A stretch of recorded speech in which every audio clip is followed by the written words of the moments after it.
Hello, this is Wolf Gaming IT, where we bring our hobbies of gaming and IT to you. Today we're going to discuss an issue that we had the other day in Kubernetes. Please note, I will discuss our findings and show you how you can check some of the same issues. However, I do not have the actual utility that we were working with, as it is proprietary in nature. However, I'm happy to share the symptoms and how we ultimately found the issue. I will also put all of the key commands in the description. Please take this time to make sure you subscribe to my channel. Hit the bell notification so that you see all of my new content as soon as it's available.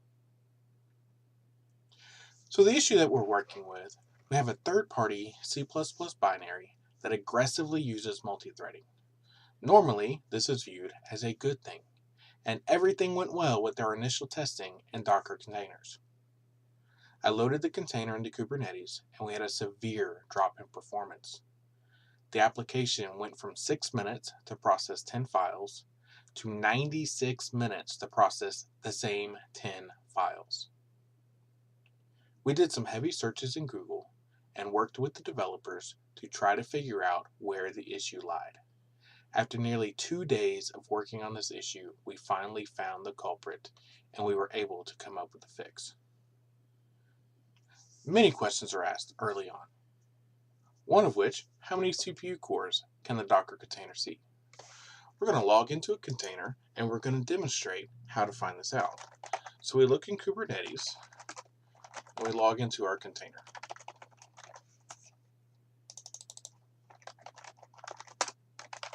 cat proc CPU cores, cat proc CPU info, and we see that there are in fact 2 cores. So that's easily answered. The Docker container sees 2 cores. Next question, are we hitting an I/O bottleneck? In this instance, what we're doing is we're actually using AWS. So I looked at AWS at the resource reports, and I see CPU spikes, I see memory spikes, but I don't see any I/O spikes. So this is likely not the issue. What about networking, developers ask? Well, all of the files are local to the EC2 instance, so again, should not be an issue. Now, one document, which I'll link in the description below, mentioned using the tool Perf. I worked through the installation of Perf so that we do our diagnostics. Now in AWS, using Ubuntu, you can simply apt-get install Linux tools, the specific version 4.15.0-1032-AWS. This should also install all of the other necessary requirements. Now that that's done, we can run Perf. So there are a lot of options you can get when you run Perf, and I used a few different ones while I was troubleshooting. One of the main ones that I used, and was actually able to find the most helpful information, was perf record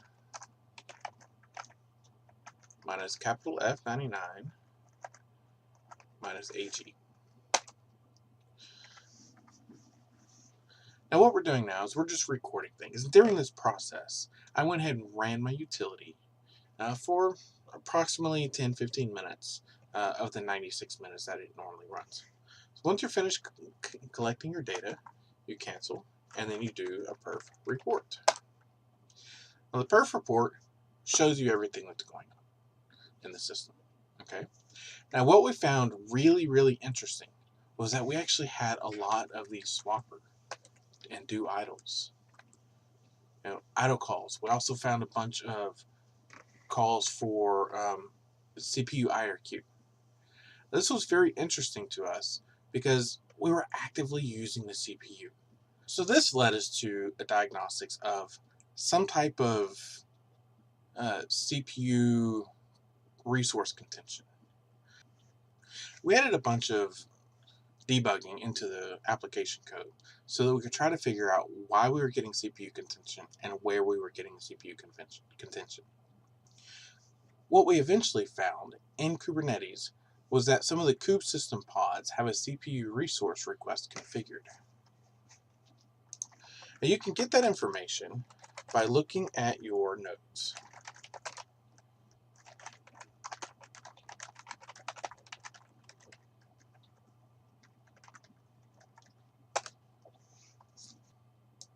And as you can see here, we have various systems that are limiting CPU requests.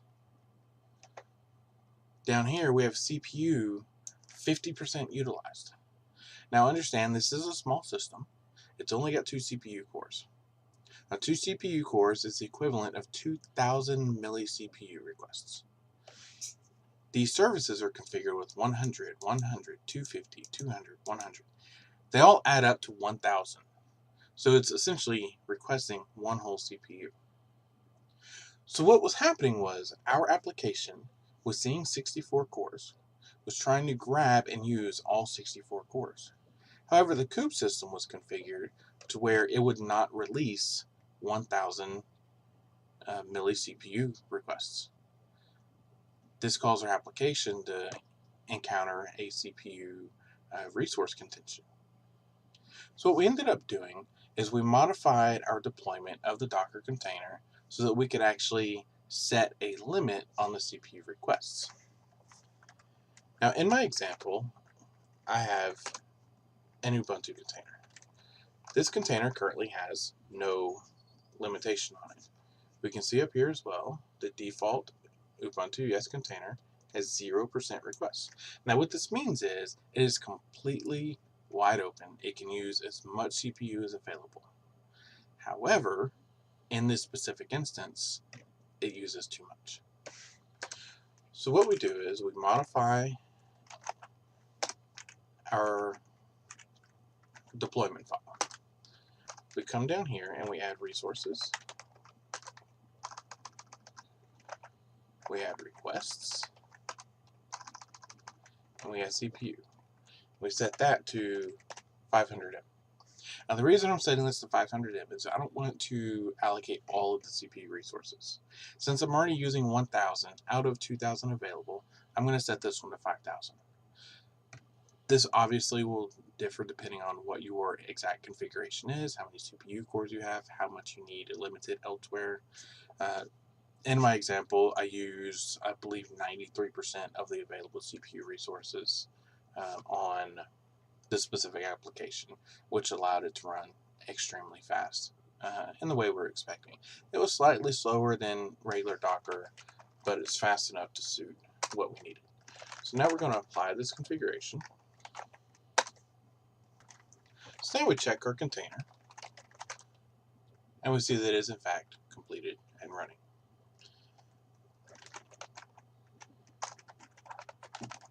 If we look at our node again, we will now see that we are actually utilizing 75% of our CPU resources. We were at 1 or 1,000.